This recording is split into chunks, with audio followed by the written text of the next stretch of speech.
یہاں تکبر نے اخلاقی زوال یعنی مورل ڈیگریڈیشن کی شکل اختیار کر لی تھی۔ ان کا مسئلہ طاقت کا نہیں، اخلاق کا تھا۔ ہاں، وہ ایک ایسی بدکاری میں مبتلا تھے جو ان سے پہلے کسی نے نہیں کی تھی، اور جب لوط علیہ السلام نے انہیں سمجھایا تو ان کا جواب تھا کہ انہیں اپنی بستی سے نکال دو، یہ تو بہت پاک صاف بننے کی کوشش کرتے ہیں۔ یعنی برائی اتنی عام ہو چکی تھی کہ اچھائی انہیں چبھنے لگی تھی۔ ایگزیکٹلی، برائی ان کا نارمل بن چکی تھی۔ نتیجہ، ان پر پتھروں کی بارش ہوئی اور پوری بستی الٹ دی گئی۔ لوط علیہ السلام اور ان کے گھر والے نجات پا گئے، سوائے ان کی بیوی کے جو پیچھے رہ جانے والوں میں تھی۔ یہاں دلچسپ بات یہ ہے کہ ہر قوم کا تکبر مختلف رنگ میں سامنے آیا۔ عاد کی طاقت، سمود کی جھٹائی، لوط کی قوم کا اخلاقی فساد، اور اس کے فوراً بعد شعیب علیہ السلام اور مدین والوں کا قصہ آتا ہے جو اپنے وقت کا سب سے اہم معاشیاتی فساد تھا۔ یہاں آ کے بات واقعی بہت دلچسپ ہو جاتی ہے، اور سچ کہوں تو مدین والوں کا حصہ مجھے بہت ماڈرن لگتا ہے۔ ان کا جرم ناپ تول میں کمی کرنا تھا۔ ہاں، فائنینشل کرپشن، بالکل۔ یہ لوگ ہائی وے رابری کے ساتھ ساتھ بازاروں میں ویٹس اور میجرز کے ساتھ فراڈ کرتے تھے۔ ایک طرح سے یہ وائٹ کالر کرائم کی شروعاتی شکل تھی۔ یہ اکانومی کو مینیپولیٹ کرتے تھے تاکہ امیر اور امیر ہو جائیں اور غریب کا استحصال ہو۔ اور اسی وجہ سے ان کا انجام بھی ان کے جرم سے میچ کرتا تھا۔ صحیح کہہ رہی ہیں آپ۔ اگر ان تمام واقعات پر غور کیا جائے تو عذاب صرف رینڈملی نہیں آئے تھے۔ ہر قوم کے جرم اور ان کے مخصوص عذاب کے درمیان ایک بہت لاجک والا تعلق ہے۔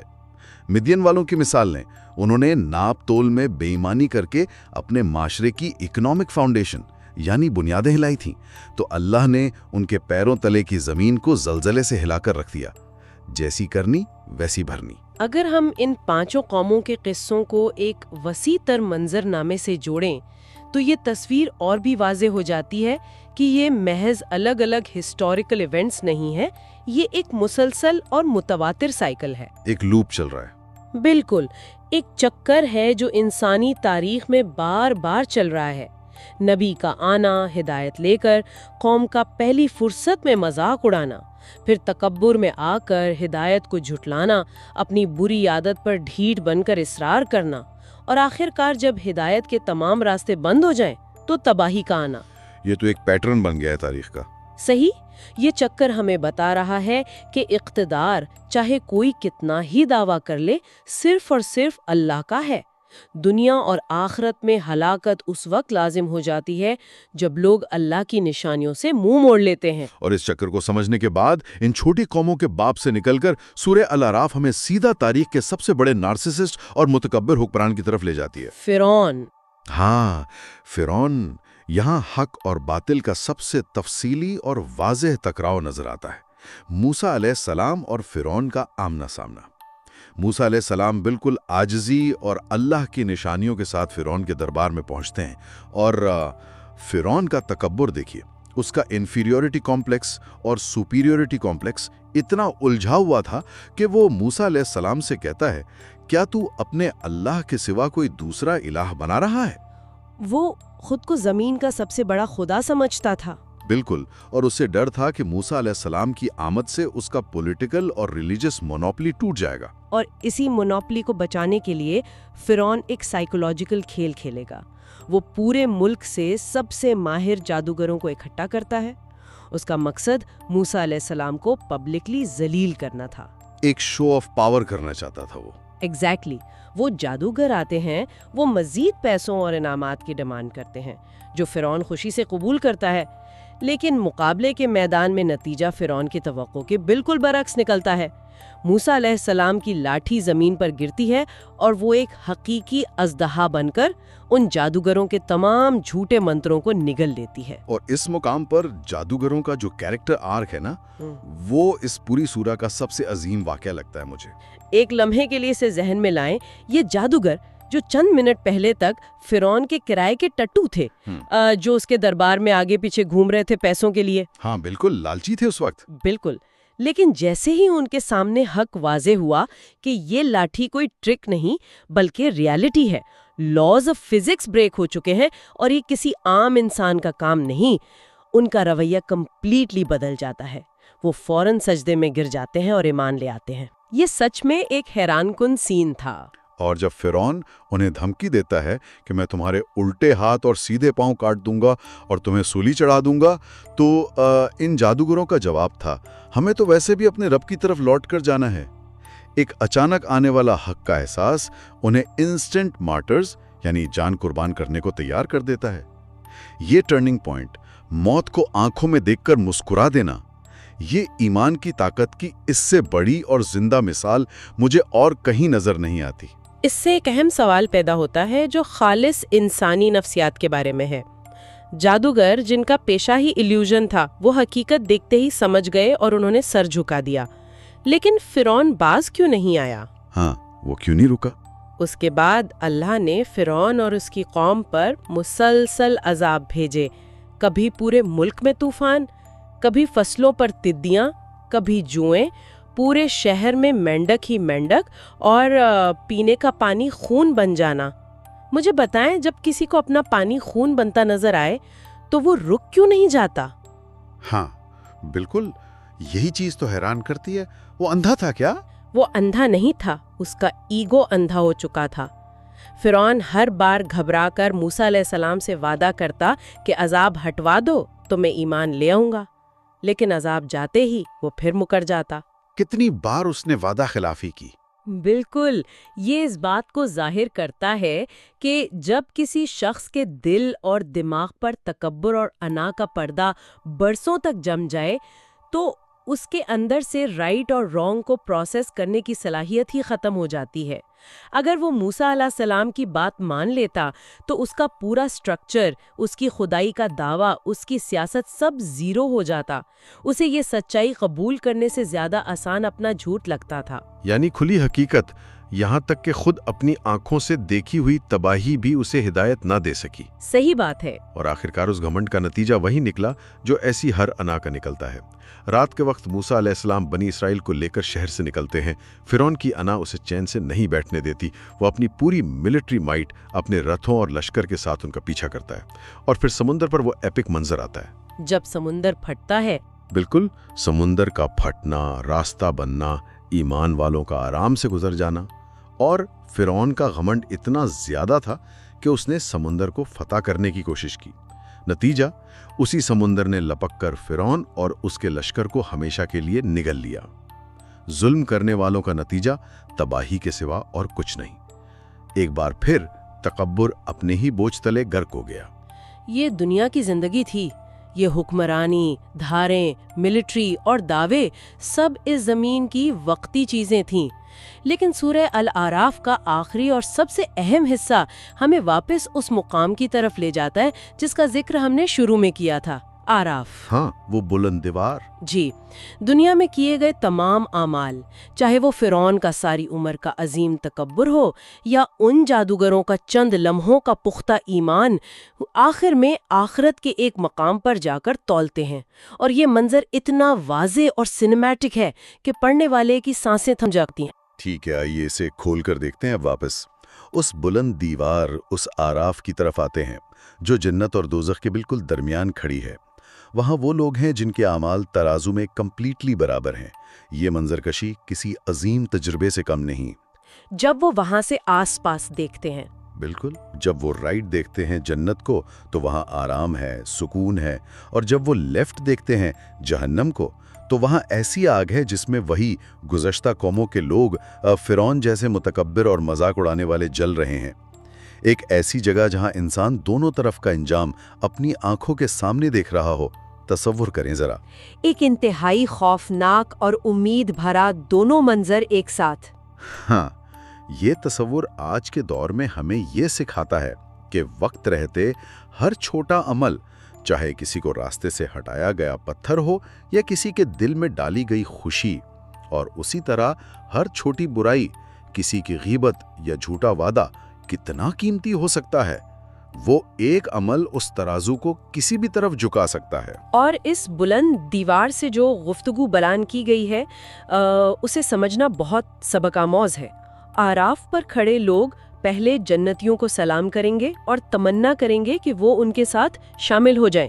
پھر ان کی نظر جب دوزخیوں پر پڑے گی، جن میں وہ بڑے بڑے ورلڈ لیڈرز، متکبر لوگ شامل ہوں گے جن کی لوگ دنیا میں پوجا کرتے تھے، تو وہ ان دوزخیوں سے مخاطب ہو کر کہیں گے، آج تمہاری جماعت اور تمہارے گروپ اور پیسوں نے تمہیں کوئی فائدہ نہیں دیا. کیا بات ہے، وہاں کوئی سفارش نہیں چلے گی؟ بالکل نہیں. اس منظر میں جنتی لوگ بھی اللہ کی تعریف کر رہے ہوں گے کہ اس نے اپنا وعدہ سچا کر دکھایا، اور دوزخی بلا کر اس پچھتاوے میں ہوں گے کہ کاش انہوں نے دنیا میں غفلت سے باہر آ کر حق کی بات سن لی ہوتی.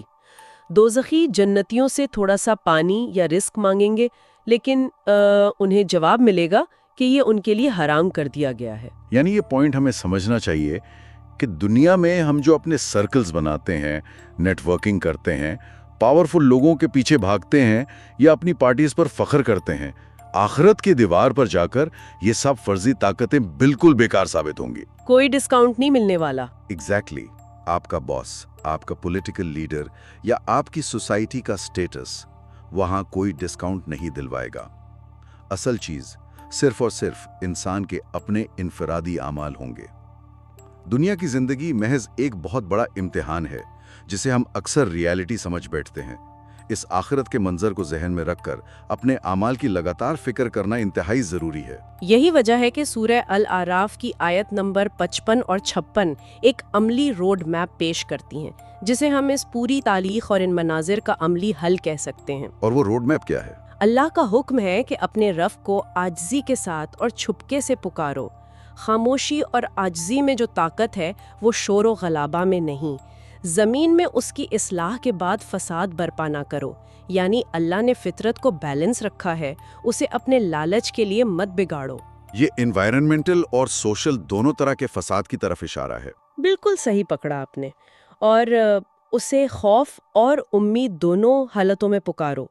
انسان کو اوور کانفیڈنٹ بھی نہیں ہونا چاہیے کہ میں تو سیدھا جنت میں جاؤں گا، اور اتنا نا امید بھی نہیں ہونا چاہیے کہ معافی مل ہی نہیں سکتی. اور پھر تسلی یہ دی گئی ہے کہ بے شک اللہ کی رحمت نیک اعمال کرنے والوں کے بالکل قریب ہے. اگر ان تمام ڈسکشنز کو ہم جمع کریں اور سننے والوں کے سامنے ایک نچوڑ پیش کریں تو 5 بنیادی اسباق اس پورے جائزے سے واضح ہوتے ہیں. پہلا، اللہ کی وحدانیت کا اقرار اور کسی کو اس کا شریک ٹھہرانے سے بچنا، کیونکہ ایبسولوٹ اتھارٹی صرف اسی کی ہے. صحیح. دوسرا، رسولوں کی مکمل اطاعت اور ان کی ہدایت کو بغیر کسی شک کے ماننا، کیونکہ انکار کا انجام ہم قوم نوح اور قوم عاد میں دیکھ چکے ہیں ابھی. بالکل. تیسرا، اور میرے خیال سے سب سے پریکٹیکل لیسن، تکبر اور انا سے گریز کرنا. ابلیس کی طرح اپنے بیک گراؤنڈ یا پیسے کی بنیاد پر خود کو بہتر نہیں سمجھنا. چوتھا، اگر غلطی ہو جائے جو کہ انسانی فطرت ہے تو ڈھیٹ بننے کے بجائے آدم علیہ السلام کی طرح فوراً عاجزی سے معافی مانگنا اور زمین پر فساد پھیلانے سے بچنا.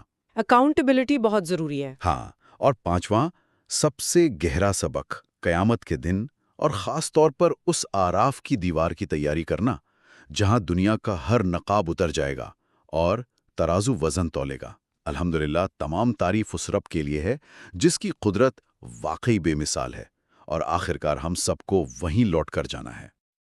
یہ اسباق محض ذہنی آشنائی کے لیے نہیں ہے، یہ ایک روڈ میپ ہے. سچ میں یہ واضح کرتے ہیں کہ انسانی تاریخ کی تباہیوں سے سبق سیکھ کر ہم آج اسی وقت اپنے انجام کی بہتری کے لیے کام کر سکتے ہیں.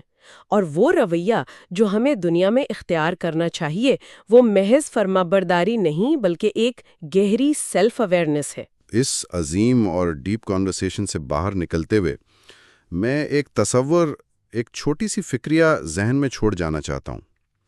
اگر آراف کی اس بلند دیوار پر ان لوگوں کو روکا جائے گا جن کے نیک اور برے اعمال کا ترازو بالکل کمپلیٹلی برابر ہے، ایک ایٹم کے برابر بھی آگے پیچھے نہیں، تو سوچئے کیا آج کسی محفل میں یا تنہائی میں چھپکے سے کیا گیا ایک چھوٹا سا تکبر، کسی کو چھوٹا سمجھنے کی ایک معمولی سی سوچ، کیا وہ وزن بن سکتا ہے جو کسی انسان کو آخرت میں تباہی کی طرف گرا دے؟ اور اس کے بالکل برعکس، رات کے اندھیرے میں کسی گناہ پر نکلنے والا توبہ کا ایک چھوٹا سا آنسو، ایک ایسی معافی جس کا کسی دوسرے انسان کو علم نہ ہو، کیا وہ چھوٹا سا آنسو ترازو میں وہ آخری وزن بن سکتا ہے جو اس کانٹے کو ہمیشہ کے لیے نجات اور جنت کی طرف جھکا دے؟ یہ آئینہ صرف ان گزری ہوئی قوموں کی تاریخ کا نہیں ہے، یہ آئینہ ہمارے روزمرہ کے چھوٹے چھوٹے اعمال اور ہمارے آج کا بھی ہے۔ اس ترازو کا وزن آپ کے کسی ایسے عمل سے بدل سکتا ہے جسے شاید آپ بہت معمولی سمجھتے ہوں۔ غور ضرور کیجیے گا۔